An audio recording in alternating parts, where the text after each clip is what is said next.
Hi everyone, welcome back to our YouTube channel, and in this video we are going to talk about how you can convert PDF to a clickable URL link in laptop or PC. So you just need to go to the drive, and I already have a couple of PDF in here. I just need to go over here to the download, and then here you can see that we have the resume here. So I just want to make it clickable, like when I will share the link, then they will get these options easily. Like our move title was how to convert PDF to clickable URL link. So here you just need to upload that one. So I will click over here to the upload. Once I click over here, then here you can see we already upload a couple of PDF here.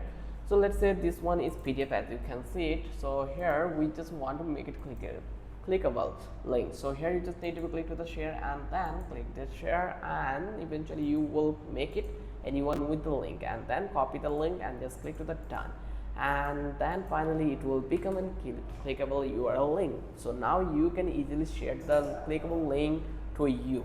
If you love this video, then don't forget to subscribe our channel and don't forget to hit the like button. Till then, have a good day.